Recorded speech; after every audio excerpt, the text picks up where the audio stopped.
Welcome to the Defense and Aerospace Report. I'm Vago Muradian here in sunny Orlando, Florida, where we're covering the Air Force Association's 34th Annual Air Warfare Symposium, one of the Air Force's leading gatherings of its leadership, as well as the industry that serves it, but also airmen from across the force. Our coverage here is sponsored by Leonardo DRS, and we're talking about something very, very special today, which was the first Spark Tank competition, an innovation competition that went across the Air Force, and we have all of the folks who were involved in that enterprise, from the first winner of this right down to Dave Harden, who is the chief architect for AFWERX, which is the Air Force's innovation cell that was stood up by the Secretary July last year. We were out in San Diego. We talked to Hondo Gertz, retired United States Air Force colonel, who's the head of Navy acquisition, about how he's going to try to take that idea and move forward with it. We have Lauren Knausenberger, who is the person who's heading the Spark Tank competition, and Master Sergeant Bartek Baklaya, who is a KC-135 air crewman, experienced boom operator, instructor, 3,500 hours on the airplane, 1,000 of them on the boom, and your winning idea was to have the instructor, a much more comfortable instructor's station for the boom operators. They've got a relatively comfortable position, but you guys as instructors have an absolutely back-breaking sort of area where you have to work that's not only cold but also massively uncomfortable. So Dave, let's start with you. Talk to us a little bit about AFWERX and everything that falls under your guys' purview. Vago, thanks for the question. AFWERX is the Air Force's intentional approach. We're really excited, as you saw today, airmen coming forward, entrepreneurs that have ideas, solving warfighter problems. More importantly, we got to build trust in the external community as well. So bringing startups, VCs, external problem solvers to help solve Air Force problems is the way that we're going to change doing business. And talk to us about some of the major initiatives that you guys have going, because Spark Tank is just one of the many initiatives you guys have on go. Absolutely. You mentioned the SecAF. She announced the opening of AFWERX Vegas. So we actually had the ribbon cutting in January. The Vice President visited us for the opening. Really cool. 30,000 square foot flagship innovation hub. And so we also have a smaller one in D.C., and we're looking at some other locations such as Austin, Colorado Springs, and Boston for reaching out to the community. And what are some of the big problems you guys are solving? You know, do you have a charter of like, hey, here are 4 or 5 big things we guys want you to be working on? It's really a blend of both strategic and just having people come up and say, hey, you guys have a problem. You need to think about this technology and how are we going to get after it. So things like other companies are getting after, big data, artificial intelligence, they're all things we need to wrestle with. And so AFWERX is there to help facilitate that. And one of the cool programs, as Dave mentioned, Lauren, you come from a VC background. You know, talk to us a little bit about Spark Tank, what you guys were trying to achieve, how many ideas you got across the force that you narrowed down to the 6 guys who did a very Shark Tank-like presentation today. So thank you very much. It's been a really fun ride with all of these airmen. So it started out with us asking each of the MAGCOMs to send, to pick their own pitches among their folks. So they would have dozens of submissions. Those got narrowed down to 2. Each of those folks won $2,500 and a chance to compete in the broader Spark Tank competition. So that came down to 40 pitches. Each of those we assessed for their impact, feasibility, and also execution factors. How quickly could they execute those?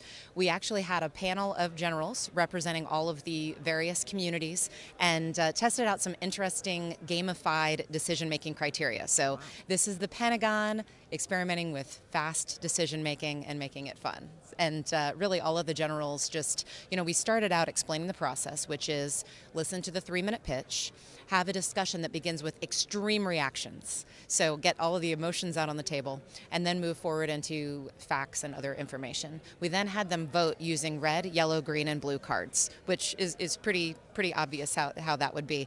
So in the beginning, people were very polite and they were holding their card until they were invited. By the end, we were throwing blue cards, we were throwing red cards. You know, it really became very obvious who the front runners were out of those 40. I would say the final 12 were the toughest because there, as we mentioned, we invited a few folks to be here with us today to show things at the booth, and you know, some of those were really favorites of the team. There's one in particular, the gentleman who developed the audio jamming device, which is just fascinating. You know, so as much as we had wonderful ideas on the stage today, we had even more that we will hopefully be able to fund through the AFWERX network and make them a reality. So on stage today, as you saw, we had our judges act as celebrity spark investors. Right. So they have a budget that they can use, and of course have the senior level firepower. And it was a great exercise for the airmen too, to have to communicate very concisely in business language and to really just get that message out, the so what, the value proposition that so often our airmen are just not trained to communicate.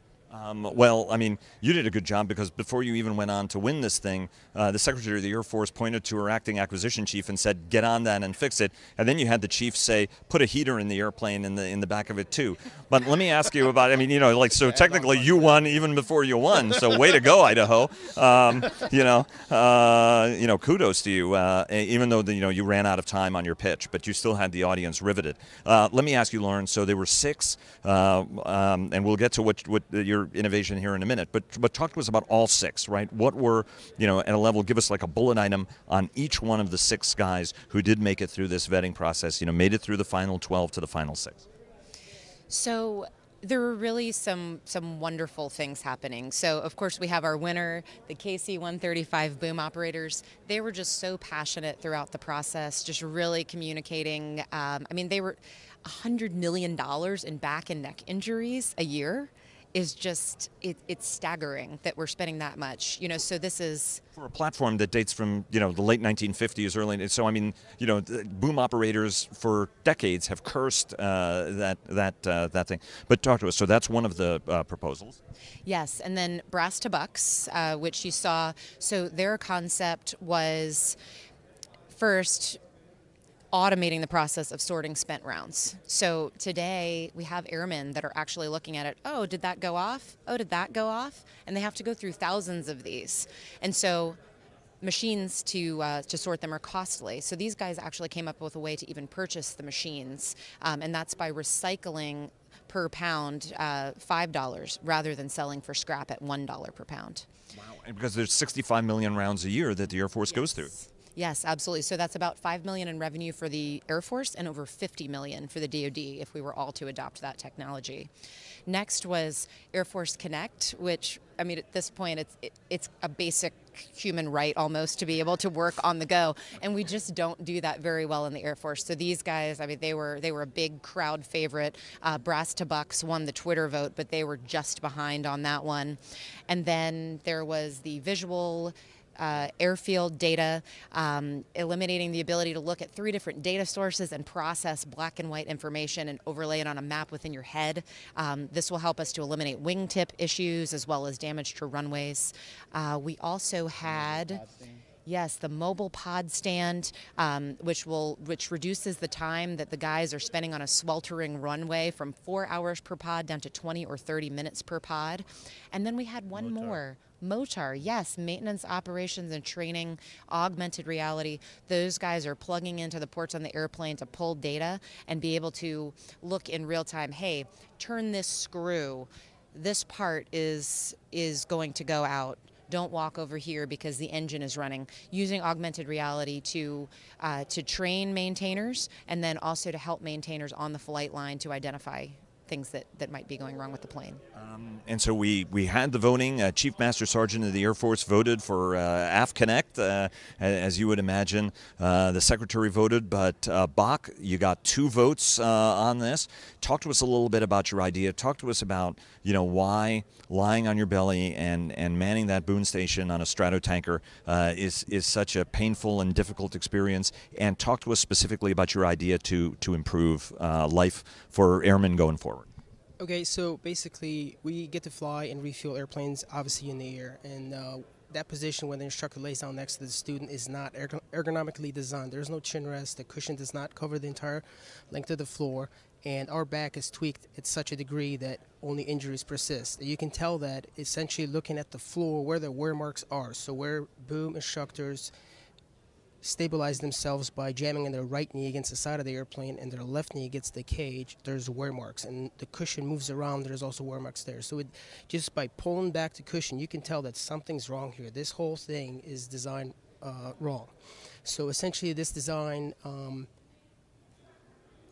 extrapolated what the primary boom position has, which is an ergonomical cushion and the chin rest, and kind of adopted it on the right-hand side for the instructor. Because what I was talking about is I lay down in that position for 2 hours with my neck unsupported. So just imagine yourself laying on the side of a table, right, with your right hand on the edge of the table, your left hand dangling, and your head completely over, and you do that for 2 hours. But when you're pulling the boom away from the student for whatever reason, to demonstrate a contact or because something's wrong, it's up to 25 pounds of force I have to pull to get it away from him. So that even tweaks my back even further. On top of that, I spend half an hour in that position during the pre-flight and half an hour in that position after the mission is over. So that's 3 hours per sortie. So that's like 300. I've spent 300 sorties in the back of that airplane in that position. So now, like, my back I have an injury in my back, so when I do sit-ups, it actually pops, and I never had that before. So this idea, this innovation saves the Air Force $132 million per year. The KC-135 is going to be around for 22 plus years. So that right there is $3 billion that we could potentially use for something else. Okay. Yeah. Well, so, and I also talked about it being cold. It's cold sometimes. Talk to us about sometimes how cold it can be back there. Well, if the actual heater breaks and we don't get any heat, and it takes a while to fix it, sometimes it even involves landing on the ground and fixing it, it could potentially get freezing, negative numbers back in the boom pod, to the point where your feet are freezing because they're actually touching the surface of the boom pod, and it's actually connected to the outside of the skin. So water will freeze no problem. It gets pretty chilly back there. Well, the chief said to fix it, so what are some ways that you guys are going to be thinking about how to fix it? Well, so General Goldfein, So General Goldfein said that to include a heater in the cushion, which is actually a brilliant idea, and that's probably why he's a general. We actually have a connecting port there that we utilize for another system, so we can connect it. It could actually heat the cushion for the instructor, which is a brilliant idea, and essentially it could do the same thing for the primary position. But primary position is actually it's hung in the air essentially on this cage, so they get the heat going around, so it's nice and warm. The instructor position is literally touching the outside of the airplane, and the outside of the airplane is not heated, obviously, and it's negative 40 up to 50 degrees, so that heat just transfers through and sucks the heat away from your body. Yeah. Well, so talk to us a little bit about your solution and how much it's going to cost for each one of the airplanes to retrofit it, because what I should have said is it is for the instructors as opposed to just the boom operators who have a somewhat less uncomfortable position at the end of the day. But talk to us a little bit about, you know, the process you guys put together. You said you put years of engineering in this to try to figure out the economical way to do it, and how units themselves are going to retrofit this capability, so it's not like the airplanes are going to have to go into depot in order to get reworked. Right, so I've already developed those processes. So essentially every unit that wants to adopt this, the Air Force funds you. They have the materials on hand to build the actual panel. It's very easy. You just do the outline, cut it out, cut the holes where it screws in, pop it in the airplane. So the maintenance could do that at whatever 135 base there are. The cushion comes along and you essentially set it down, clip it in on 4 clips, and you're ready to go. There is no depot maintenance. I could do it. I'm not a mechanic and I shouldn't be touching the airplane, but I literally did that on the airplane. 13 screws, removes the panel. I put a new panel in, screw it in, take the cushion, drop it in, snap it in, and we're ready to go. That's it. That's all that there is to it. So by having the homegrown in-house development and production of that panel, that's saving an additional $685,000, because I don't have to go to a company, get a contract to build that. I can do it at home. So the only thing I'm spending money on is this cushion. The current cushion we're using is about $1,000. So I've estimated it'll be about $3,500 for this very more complex cushion that's 3D, because we've had a 2D solution for a 3D problem for 68 years, and it just wasn't working. You know what I mean? And so now, I just estimated $3,600 just to be safe, $100 over the estimate, and that's $3,600 per aircraft times 414. That's $1.5 million. We're done. Now, what did you need from the Air Force in order to be doing this? Do you need, any form of clearances? How does the acquisition or the safety system, or even what do you need from the Air Force leadership to be able to drive this across the force? So right now, my 1067 or our 1067 is sitting at the SPO, and they're reviewing it for flight testing, essentially prove it. Once we have approval for flight testing, I have the prototypes ready, standing by. We're going to put them on the airplane and have Altus Air Force Base, which is the former training unit for the KC, essentially the 135 schoolhouse, They're going to have all their instructors fly on it. Everyone's going to have a critique and tell me what's wrong with it. I've already tested 6 different versions and had 250 booms go through it before arriving at the final design that I showed up here. But now when we have it flying, because before I couldn't put it on the airplane and fly it, but now when I have it flying, perhaps they're going to discover that, hey, maybe if you can tweak this, it'll be even better. And my whole concern isn't this cushion or this panel is the right one. I want to fix the problem for everybody, because we have booms that are retiring early with broken necks and backs, and their quality of life is poor. So it's been around for 68 years. It should have been fixed. I'm glad it's finally being noticed, and it will be. And let me ask you one last question. You know, is this empowering to see this sort of commitment from the Air Force leadership in order to try to get ideas? And do you guys have other ideas that you guys are taking off about, okay, well, we're going to not break our backs anymore, but here are the 10, 15, 20 other things that we should be addressing? Sir, ever since I came in, I've been how should I say this? I don't take no for an answer.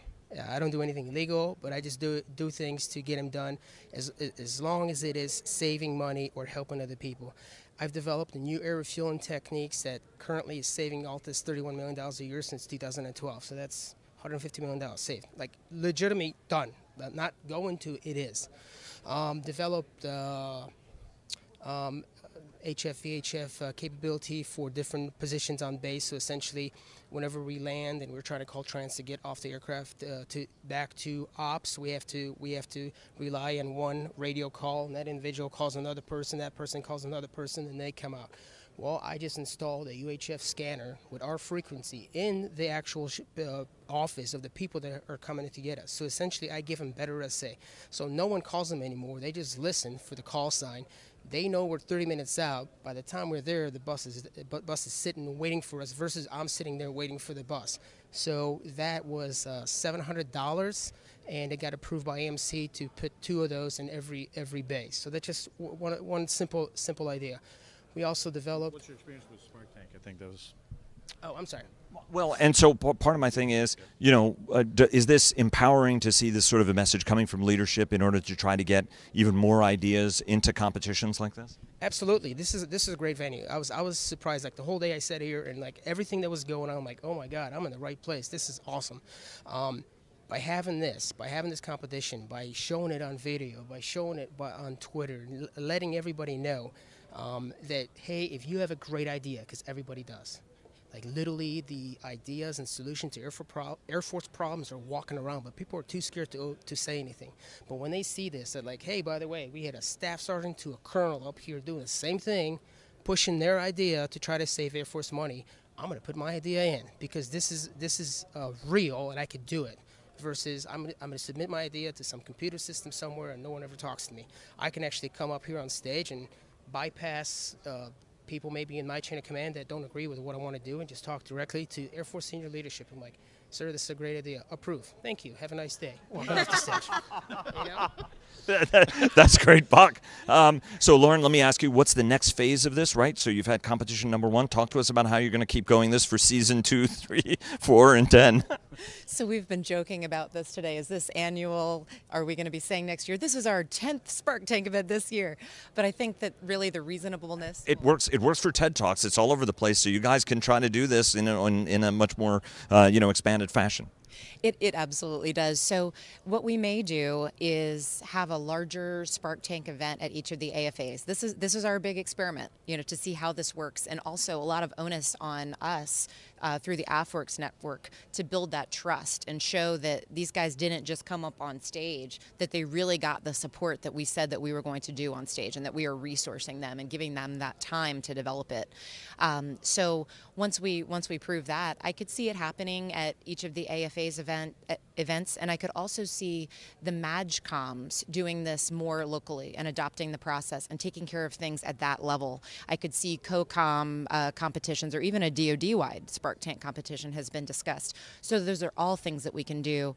And then we also discussed that decision-making criteria that came out of the Spark Tank, making decisions with voting with the cards, making quick decisions, and the concise business pitch that came out of this. That's something that can also be applied to other folks in the DoD. And Dave, let me take it to you. What are you learning from this process that you can apply elsewhere in the whole AFWERX network that you're building? Yeah, AFWERX is all about testing, iterating, and figuring out what works. At the end of the day, we have amazing airmen, and we have to bring their problems forward and try and solve them. So, to your point earlier, right, we don't want to oversaturate, right, the brand and the system. We're giving airmen permission to innovate. And if we do that successfully and have a wonderful event once a year, we're going to get case studies out. We're going to keep iterating. We're going to get that word out to the MAJCOMs, to the units, and then they can do this on a mini level, right? There's no reason why a squadron commander can't take the same process and have a spark tank in his organization or her organization.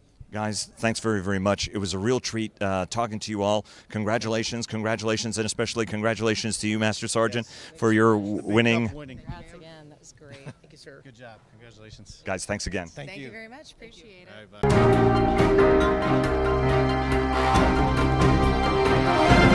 bye.